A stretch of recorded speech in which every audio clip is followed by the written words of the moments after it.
All right, episode 159. Today we are talking about rates, OpenDoor, and the other one. The other one. We're going to get started. Yeah, we're going to get started right now.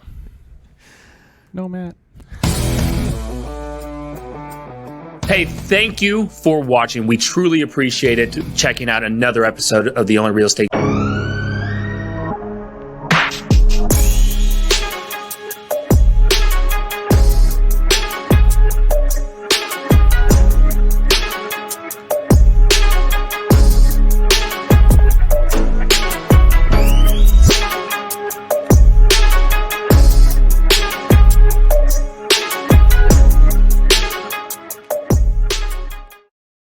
All right. Today, episode 159. Look, today we are talking about the rate because guess what? It's not a shocker. The Fed raised the rate once again. We're going to be talking about OpenDoor, and for the first time ever, at least that's what the article says. First time in history. Did they lose? I think they're losing money on some houses. That says for the first time. Weird. And we're going to talk about home buyer demand. An article that we were reading that has a little surprise to it about homebuyer demand picking up right now. Whoa. But before we get started, we would like to thank our sponsors. Our favorite sponsor, Mortgage Mike of Texas. He's slinging that Mortgage Mike stamp of approval all around town, not putting it away. He's ready just to give you that approval. So go to Mortgage Mike of Texas. He's also Mortgage Mike of Texas, but he will lend money to you in Oklahoma. Yeah, we just don't own that domain yet. No, I don't. It's real easy to go buy one. Yeah. So, eventually, Mortgage Mike of OK coming Is it Mortgage very Mike soon. of Texas of Oklahoma? Ooh, that'd be cool. Jeez. Mortgage I'm Mike of not Texas. typing that one in. Then you need to, when you're buying that home, right now, it's easier than ever. I was talking to Theron. Theron dropped by the office on the day. So Theron, with Armadillo Home Warranty, dropped in our office on Monday. And I'm headed out. It was morning time. Headed out to go over to the 7-Eleven where I get my morning coffee. And sometimes I've got a scratch off addiction. So I was going to get sometimes. Dude does it every morning. So I was trying to go get my morning Heather's coffee. ever talked about that. Yeah, my morning coffee and scratch offs. And that's the morning that I slipped getting out of my truck and just rolled my ankle, tore all the ligaments, possible fracture. Was it icy outside? You would think. God, it was really dry except that one spot on the pavement that had some type of liquid that was like walking on ice. Oh, bro. And my ankle, my foot just slid out. I have a lifted truck. I fell out of that. I did pop right back up really fast. That's what I was talking about earlier, Jesse. It's the adrenaline. This happened when I was a kid, and I sprained my ankle really badly. You pop up like you just got hit with a shot of adrenaline in the heart. Yes, and so I pop back up, and the guy at the gas pump behind me is like, "You all right?" And I'm like, "Yeah, bro, no, I'm good." What do you even do if you're the guy at the gas pump and this fucking guy just comes falling out of his truck? 6'3", 250 Just pound guy. collapses on the pavement. You're like, "Are you all right?" Like, bro, what time in the morning was this? This was like 10. Do you know how many times during that day that fucking dude shared that story with people at work? How many times you've been talked about as the big dude that came falling out of his truck that morning? That guy was talking shit about you all day. Hopefully he's like, look, it's Monday morning. He's probably hungover, still drunk from the night before. Hopefully he made up a good story on that because there's no reason why I should fall getting out of my truck, tear my ankle to pieces. The lady comes back. She's like, congratulations. It looks like you got a tear, maybe a possible fracture, and you got some arthritis starting to happen. Oh, I was good. like, You're like, I'll say. Yeah. This Thanks. thing Thanks didn't for even all of hold that. up under no pressure. There wasn't even any ice. Yeah, so, and I blame Theron because I didn't have that Armadillo home warranty protection on that ankle.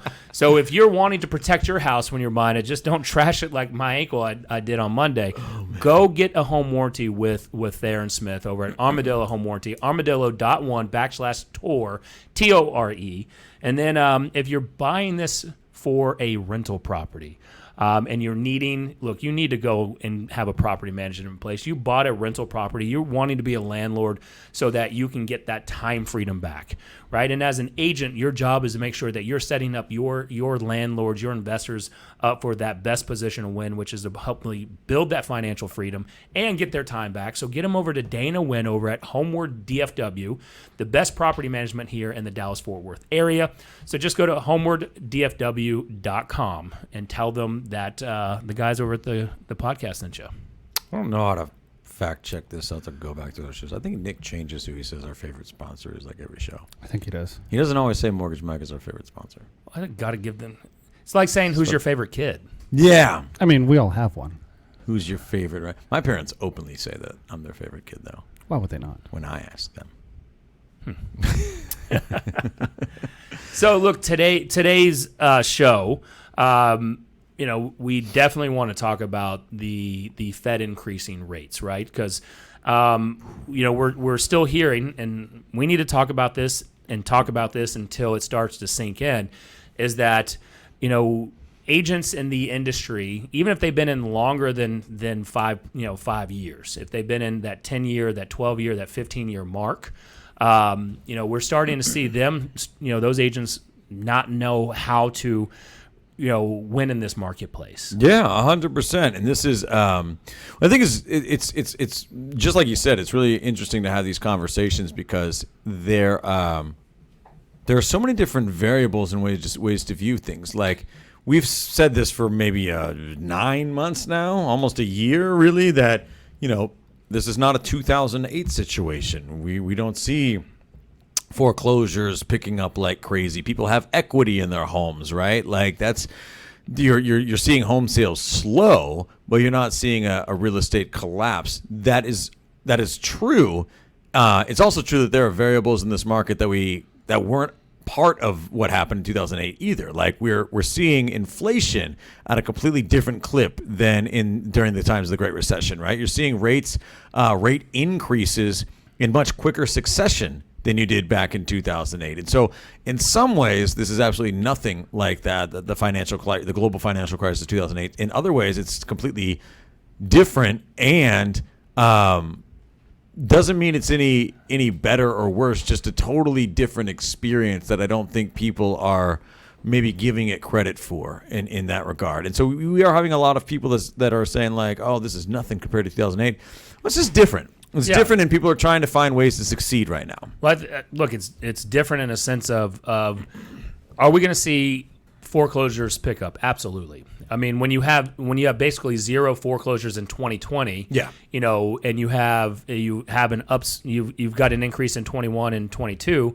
Naturally you can, the stats are going to be skewed. Like, look at now we're getting flooded. The market's flooded with foreclosures because you had zero. Now you've got one. They're up 50% year over year. Yes. It's going to seem that way. That's true. Net, you're probably not going to have more than usual, but the statistics are going to look like it's absolutely crazy. I do think that you're going to see more foreclosures if we can't get inflation under control because people's property taxes have gone up.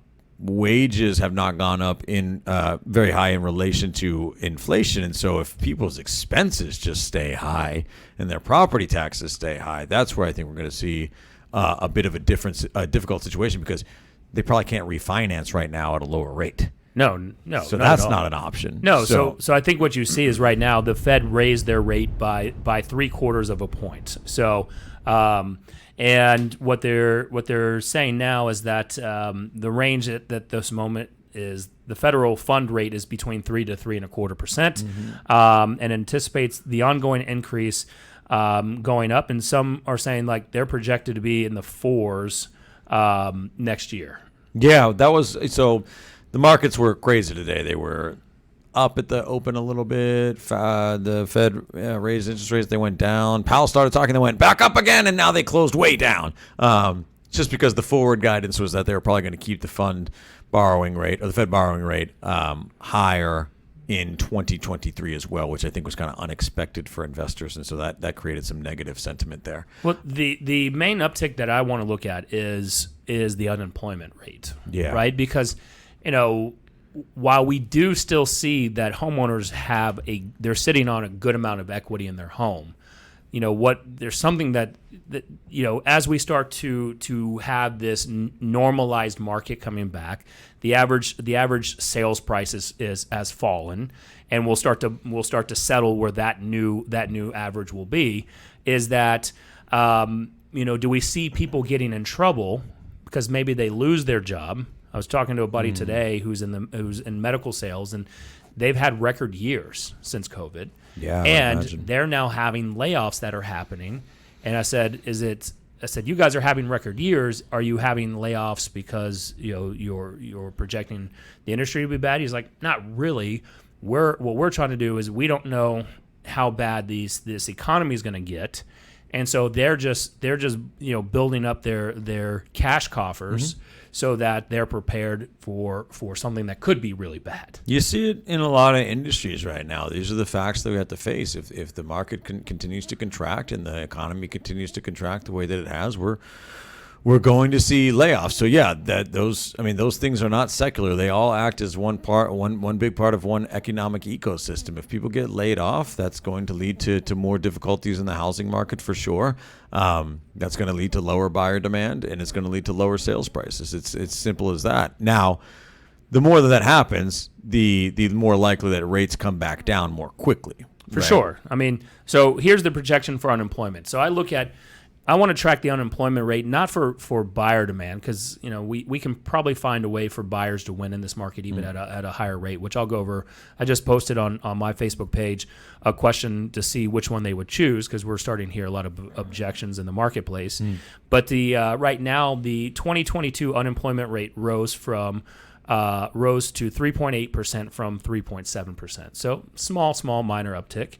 The projected for unemployment rate in 2023 and 2024 rose to 4.4%, which is up from 3.9 to and 4.1% respectively. So, they're projecting over the next 2 years that we're going to see that unemployment rate continue to increase. And if we do see that happening, and we see more people that are getting laid off and not getting reemployed quickly enough, they'll start depleting their funds. And just like I'd seen in 2008, is that they'll hang on to their house for as long as possible. They'll delay their mortgage payments, and it starts to eat into the equity that they have. And so could we see foreclosures or short sales pick up during that time? Sure. If someone bought their house in the last 24 months, they don't have a lot of runway of being able to miss mortgage payments and late fees and then not be upside down on their house. So as a real estate agent, what I might be starting to do is starting to look at and target people that have been in their home less than 24 months, start marketing to them to just be prepared. Yeah. What would that marketing message be? That's a good question. I don't have it yet. Yeah. Because what I may start doing in the beginning is and Brian and I have looked at this, is we pull the pre-foreclosure data. Yeah. Because that's going to be a trend that we'll see to increase. Yep. And so we can start marketing to the pre-foreclosure marketplace. We start looking at that, and look, there's going to still be a lot of people that push off their foreclosure auction dates. There's still going to be a lot of people that work out some type of loan modification at this very moment. And if the stats stay true the way it was in 2008, is people that enter loan modification, typically we saw that within 12 months they were back in foreclosure, and they usually lost their house. Really? Yeah. Dang, that's a tough trend. Yeah. Because they were pushing it back on, usually loan modification, they're putting it on the backside, their payment increases.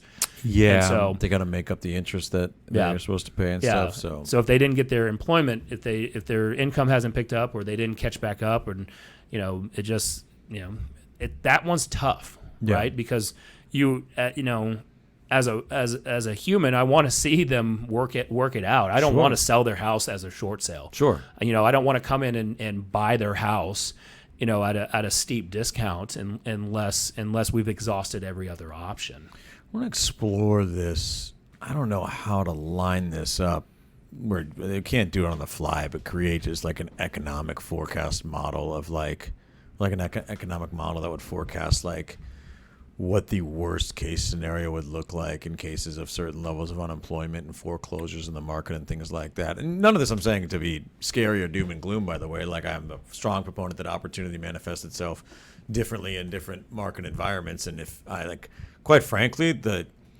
we talked about this recently, like, what is the worst case scenario with monkeypox is the first thing that overpopulates. That is hysterical. I think you getting it is maybe the worst case scenario. Probably. Yeah. I mean, well, getting it, but then, I mean, I think the how you react to it is probably the true worst case. Yeah, turning into a monkey. That'd be the worst. Yeah. But like maybe create some sort of model that would forecast, like, okay, if we went up to 8% unemployment, how many of the people that bought in the last 2 years, if we just spread 8% across them, right, and they all went into foreclosure, what would the worst outcome be as far as like the foreclosure market? You see what I'm saying? Yeah. Like trying to, because the only people that would be going into foreclosure that don't have strong equity would be the ones that don't have strong equity positions because they bought too recently, right? Right. Somebody that bought their house 5 years ago is not likely going into foreclosure right now. I mean, I'm speaking in generalities, but they wouldn't be going to foreclosure because they bought their home a little bit too high and now they can't afford it because they got laid off. They would have a solid equity position. If you bought 5 years ago, you could still sell your home before it goes into foreclosure, most likely. Yeah, the only thing that I see with that is the problem is that they wait too long, right? Because you don't want to make a wrong move and say, all right, they lose their job, and they start depleting their funds. The last thing you want to do, especially in that, and if you have a family, is like you don't want to uproot your family. Yeah, you're going to do everything that you can, 100%. And so typically, what I've seen in the past is that people wait too long, and then even then they wait to the absolutely almost point of no return of. They already have a auction foreclosure date filed. Yeah. Then they start to reach out for help because it's, it becomes more real. Now you've got a true deadline. Yeah. Either you got to go file bankruptcy, at least here in Texas. Right. Maybe even do a temporary restraining order. Those used to work back in the day. I still think that those works on certain occasions to at least postpone the foreclosure auction date, and then start getting into conversation with your lender to either remodify the loan, or figure out how to go and sell the property, and but oftentimes we see that homeowners, unfortunately wait too long. They exhaust and eat away their equity position. So even when they do go to sell it, they're making very little to no money at all. Sure. And sometimes we've seen them come out of pocket a little bit just to avoid the foreclosure. Yeah, I agree. And I don't know. I don't want to get too far down this rabbit hole because I think that the foreclosure element of this is probably one of the less consequential in the next few years. I think there will be an uptick in foreclosures. I just don't think that it will be. But I think if you're listening to this, while you're 100% right. While you're listening to this, though, is that look, we look at money changes hands when problems are solved. Sure. And so, in this market, where are we going to start seeing problems? Yeah. And so, when you look at it from a seller side, what are the problems in the marketplace? If you look at it from what's going on economically, what are the problems in the marketplace? If we look at it from the buyer demand that is lessening, and the problem that I have with buyer demand that's lessening is that this demand all of a sudden stopped only because the media and everyone just has screamed from the rooftops about rising interest rates. Yeah. Get in before it's too late. Sure. This doom and gloom fear of missing out that, if rates go up 1 percentage point, now you have less purchasing power. Look, while that's true, is that do we create this own narrative because of even agents? We've all done it. Like, well, you need to buy now before rates go up. You need to buy now before rates go up. Now rates are going up. You're like, you need to buy now because they're going to go to 100%. Yes, and so have we created this own narrative? We've 100% created this narrative. I mean, otherwise, where do narratives come from, right? Like, the reality is, inflation's a great example, right? Like, yes, inflation really does affect people on a real level. When I talk about the consumer price index and things becoming more expensive over time based on the amount of money in the system, is a very real thing that really affects people. And The effects of everything are greatly exacerbated by the media and the narrative that we all tell one another and lean into, right? Like, the reality is, yes, inflation is high right now, and if no one ever talked about it, it would have much less significant effect on the marketplace right now, because people wouldn't notice it nearly as much if it wasn't in your face all day, every day. So yes, we do create this. And narrative. if we stay at a 6 or 6.5% interest rate for the next 2 years, 3 years, guess what? That's the normal. Right, eventually we adjust to whatever the normal is. We adjust because people get bored of hearing the same type of doom and gloom over. They adjust to a different way of life. Like, the reality is this: we live. I don't want to get preachy here, but the reason that all of this is going to be okay is because, thank God, that the biggest news headlines in America right now are about inflation and interest rates and the strong possibility of recession. Hop over to Europe right now and look at the news headlines that are on your feed every day, right? Go on that Eurasian border and you would be very, very thankful that the most difficult things that are plaguing our society right now are the midterm elections, the fact that our politicians are all a billion years old and don't know what they're doing, and rates are high. So right? in 2 years, I wanted to see you start saying, you better buy now before rates go down.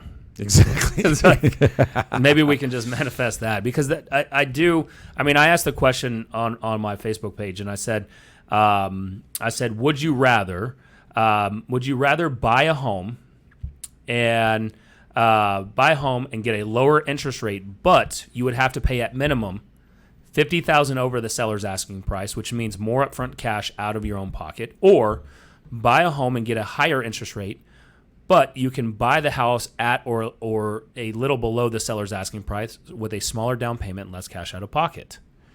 And everyone said, no one's picked the first one where you're getting the lower rate and more cash out of pocket. They're picking the higher rate, less cash out of pocket. So I want to bring this back to something actionable. There's a coaching moment in a lot of this stuff if you look for it, right?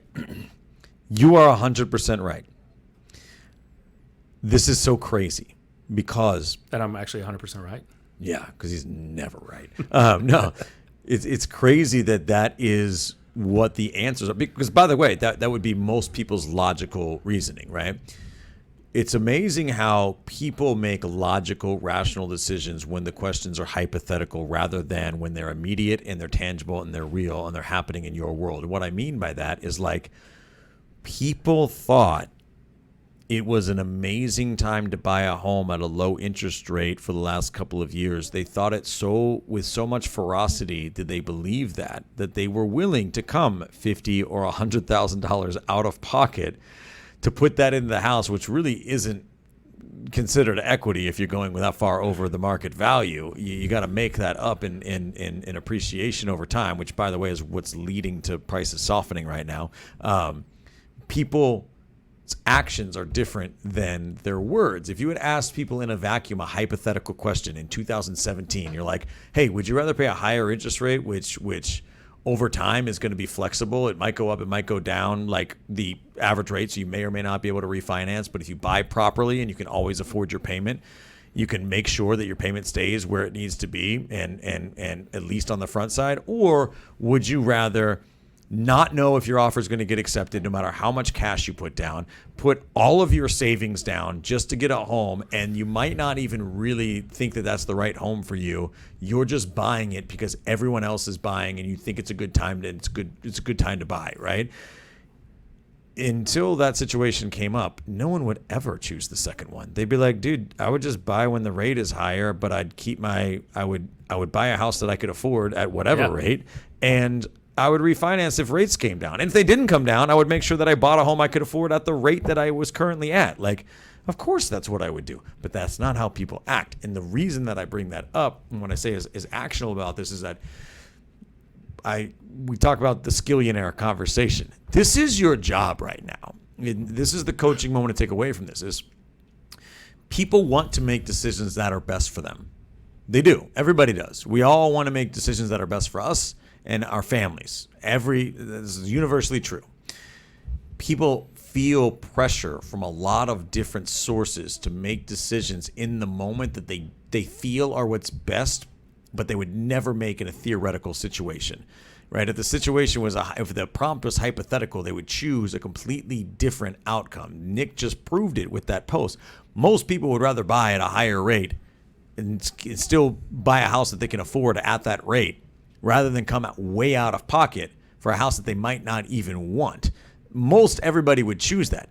Well, guess what? That's possible right now for your buyers. And so the idea that buyer sentiment is so low, but buyer sentiment was so high whenever homes that used to be 700,000 started selling for like $1.5 million. That was really loud. Yeah, not even thunder, I don't think.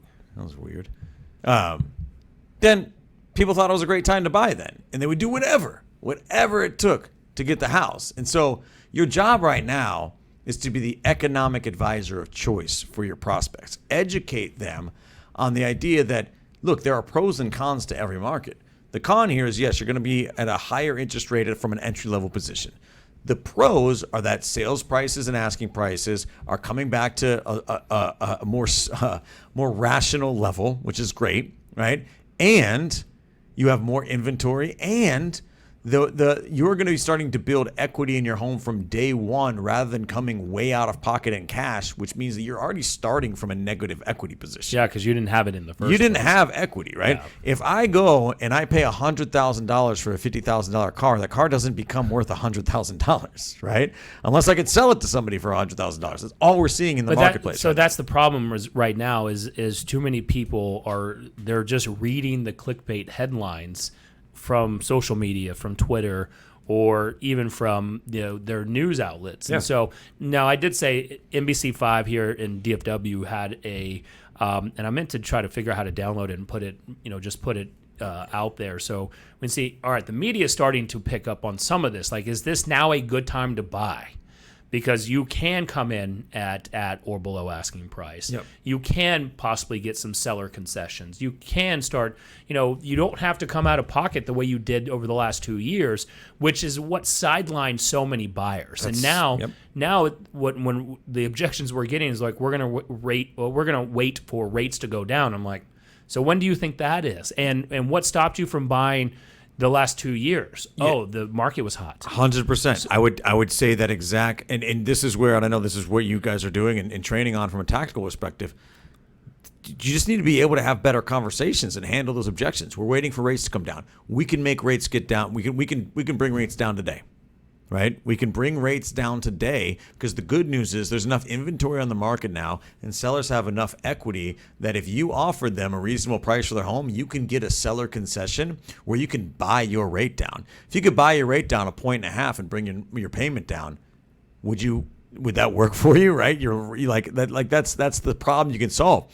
You couldn't do that 2 years ago. You couldn't do that a year ago. You weren't going to do that. Instead, you were going to go and spend $50,000 or $100,000 extra to buy that house. And by the way, if you ever put the math side by side and you looked at what you're paying in mortgage interest for the first 5 or 10 years, the amount of time that you're going to live in the home, and then you compare that to the amount of money that you probably would have had to pay last year over asking price to get that home, you just paid that mortgage interest. Yeah. You just pay. If you locked in a 3% mortgage rate, but you paid an extra $50,000 and you only live in the house for 5 years. So $50,000, if you paid $50,000, all right, so let's do that. So $50,000 over asking price, right, over 5 years, which is 60 months, that's $833 added to your payment. A month, yes. A month, right? So, exactly. So, I mean, look, I think in logical terms, and so do you. And so this is what gets kind of just boggles my mind because I'm like, I would rather keep my cash. Like, we're looking at remodeling our closet. And I asked the lady, I said, do I get a discount for paying cash up front? She's like, no. And I was like, okay, so if I finance it, what do I get? She's like, all right, 2 years, 2 inches, no or little interest. And I said, deal. I'll make that finance deal. It, yeah. I'll make that deal all day long because I don't get any incentives for spending my cash up front. Right. Exactly. And now I can pay it out. The same thing here is, you bought a house 2 years ago, and a lot of people that were relocating here for jobs, they had to do it. The rental market was hot, everything was strong. So look, they had to do it. They were forced into that position. Yep. And so Now you have buyers that were waiting last year or the year before because they're like, I can't compete in this. I don't have the cash funds. Yeah. Great. They wanted to wait for the market to cool off. Now it is, and now they're saying interest rates and it's priced me out of the market. Well, it hasn't. You don't even know what interest rates are doing to affect your payments. So let's start having that conversation. This is going back to why it is a skills-based industry right now. And Nick just hit the nail on the head. If you paid $50,000 over asking price a year ago for a home, you just added $800 to your monthly payment. You just don't know it because you paid it all up front. But that would be the same thing as having a 6% or a 6.5% interest rate, just going to your lender and being like, here's all my 5 years of mortgage interest rate here up front, and them taking it. It's the exact same thing. You're just doing it up front instead of over time. And if you can have more valuable conversations with your buyers to help them wrap their head around that, this is the willingness of a buyer and a seller to find a mutually beneficial outcome is the only determinant in whether or not is a good time to buy or sell a home. I'll say that again. That is the only determinant. Can a buyer and a seller come to a mutually beneficial agreement? If they can, then it is a good time for either one of them to do that deal. What creates a mutually beneficial agreement is the only thing that changes with markets. A year ago, a mutually beneficial agreement in a buyer's eyes was, I'll give you basically whatever you want. You have an asset. I agree to this. And a seller was, you have to come way in over my asking price because that's the only way that I'm benefiting.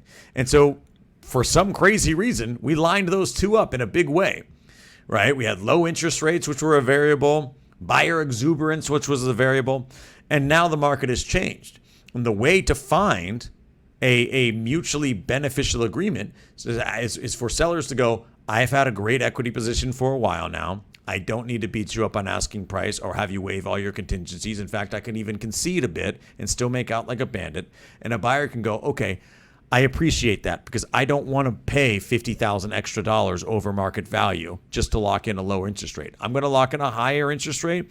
In fact, can you give me a $10,000 or $15,000 concession and I'll buy my rate down back to a more reasonable level? And the seller will say, yes, I can absolutely concede my $10,000 or $15,000 because I have owned this house for 5 years. I have a fantastic equity position. Let's make a deal. In that scenario, why would it be a bad time to buy or sell a home? The variables change. What constitutes a deal or whether or not it's a good time is a buyer and seller's ability to find a mutually beneficial outcome. That's happening in spades right now. And by the way, it's happening for spades in the people or the real estate professionals' businesses that can align those buyers and sellers and have strong conversations. It starts with being able to paint that picture for your prospects on the sell side and the buy side. On the buy side, I'm going to tell you, you need to be able to have the conversation around, I think rates are too high, so I don't really want to buy right now. If you can't have that conversation logically and say, okay, let's talk through this, right? And find a win for your buyer there and help educate them, you will struggle a little bit in this marketplace. It is time for real estate professionals to be way more than professional door openers or professional data entry input specialists, right? It is time for you, again, to be the economic advisor of choice for your clients because God knows the media is not doing a very good job. You need to be able to paint a picture as to why it's always a good time to buy or sell so long as you can create a mutually beneficial outcome because people don't move based on the economy. They move based on what's going on in their lives. And those things are going to go on in their lives no matter where the economy's at. All right, let's go over to OpenDoor.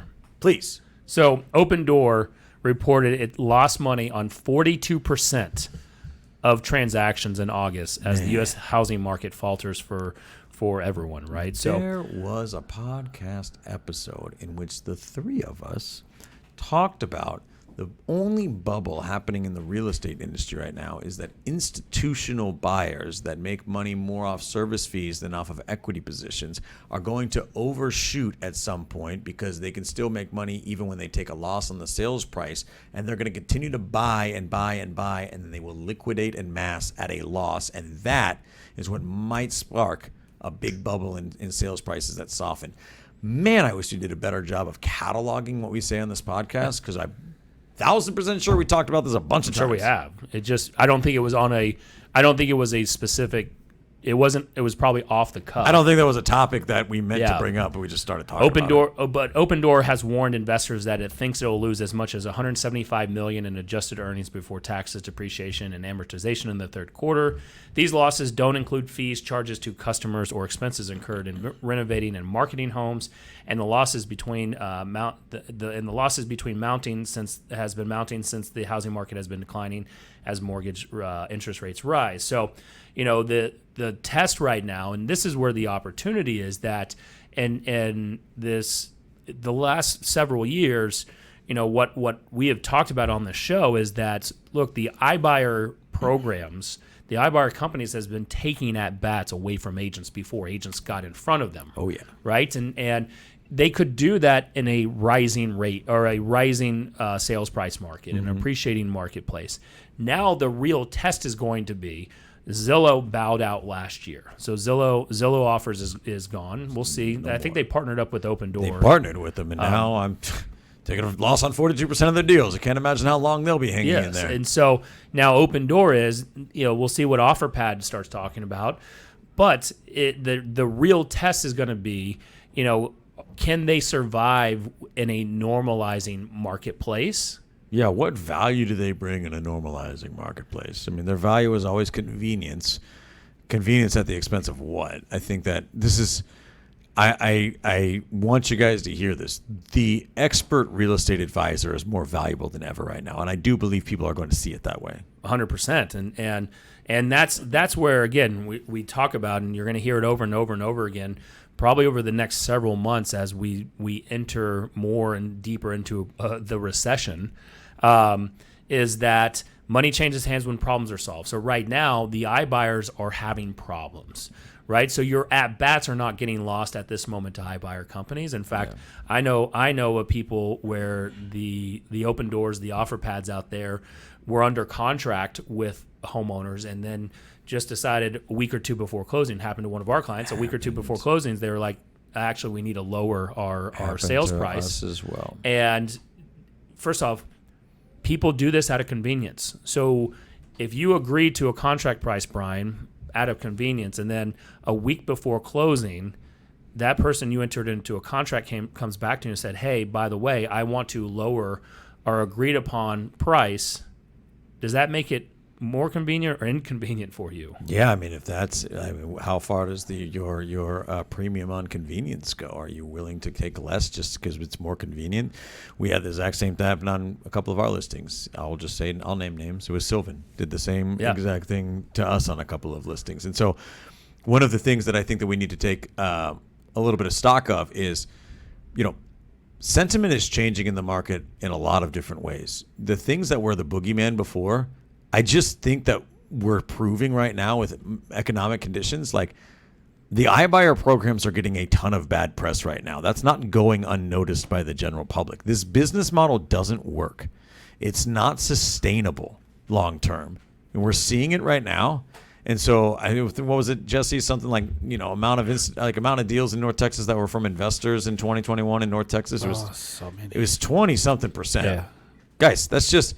And institutional buyers make up a large percentage of that, or a large portion of that 20-something%, right? Like, you're just not going to see that anymore. So you're getting those at-bats back. Well, and by the way, something actually we never talked about on the show, which is, we were on that iBuyer train for a while, just kind of talking about, where that puck was going. Yeah. But this article reminded me of this, and I was like, man, I forgot that we didn't even do a show on this, is that this also comes after OpenDoor has faced a fine by the FTC over reportedly tricking customers into thinking they could make more money selling their home to OpenDoor. So how big was their fine? $62 million. So and wow. Think about this.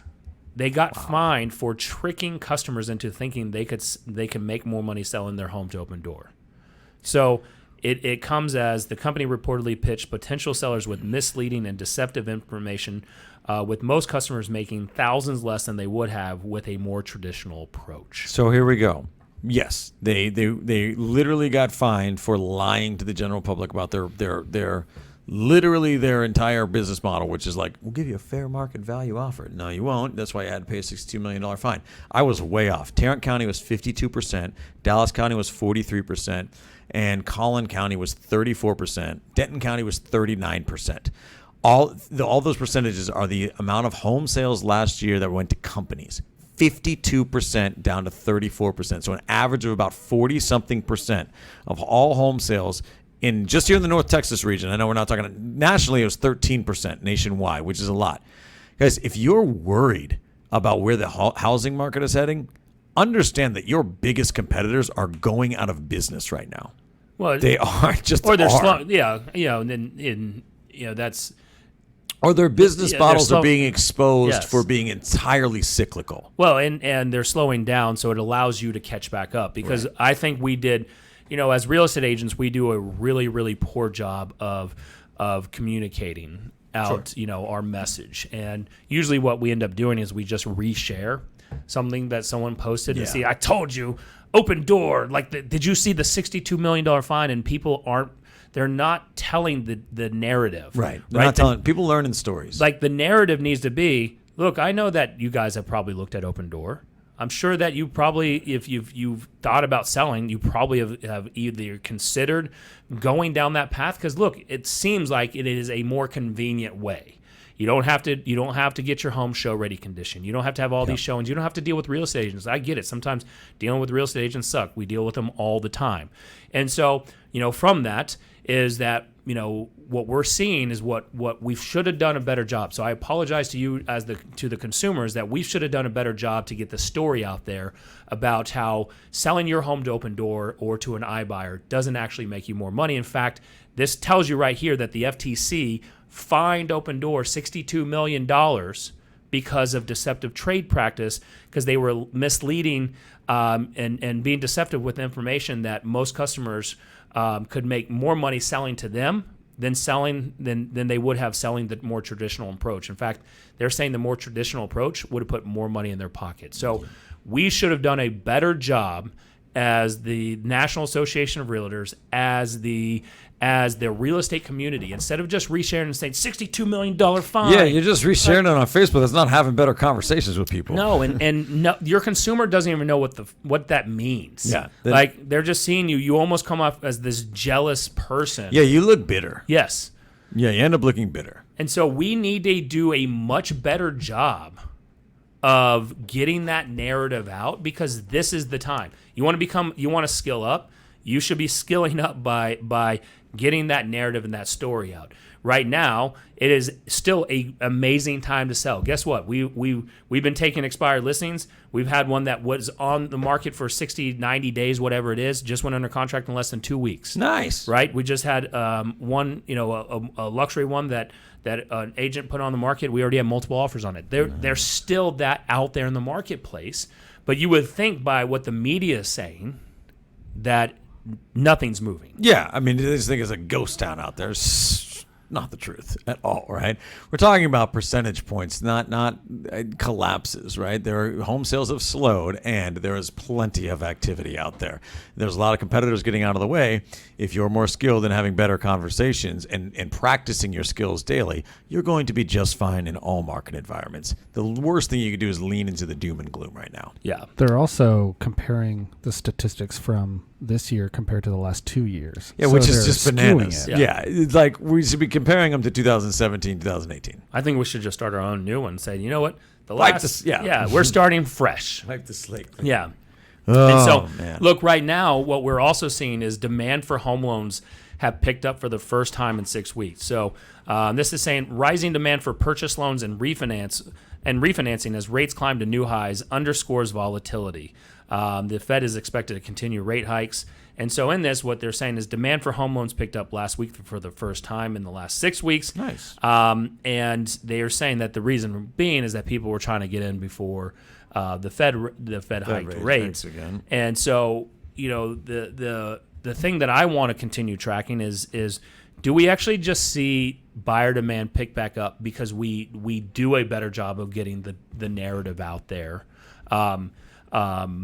of now you can go buy a home, now you can go negotiate. You don't have to come out of pocket as much money Do we start really seeing that? I think that we do. I mean, look, there's a lot of variables in the market right now. There's a lot of, a couple things that happen. One, the media tends to get boring over time. People are tired. They get tired of hearing the same messaging. There'll be a different news story in a few months. People will stop talking about rates so much. Like you said, we'll adjust. These are not even close to the highest rates that people have bought at in history. People just adjust over time. Real estate will become boring old real estate again to the general public very, very, very soon, very quickly.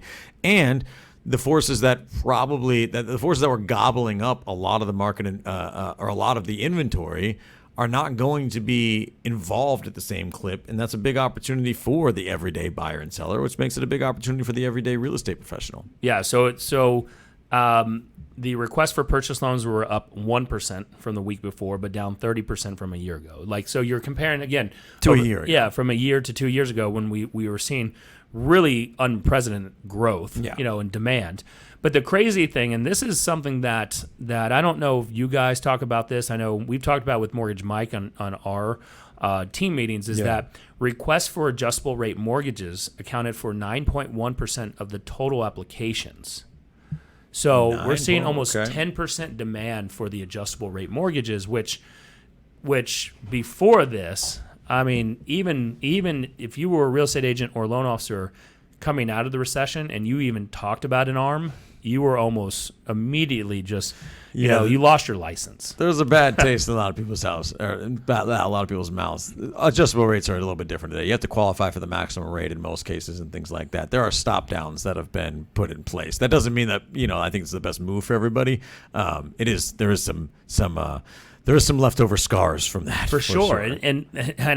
We're kind of the same way with, should we even have our clients look at rate or ARMs and really consider that, because there is that idea that over the next 5 years we don't know where this economy is going, and the question is, and they always ask it, do you think you're going to make more money or less money over the next 5 years? And everyone wants to answer they believe they're going to make more money. Yeah, does anybody say no? I mean, it's very cynical. Yeah. I don't know. I mean, I want to believe that I will.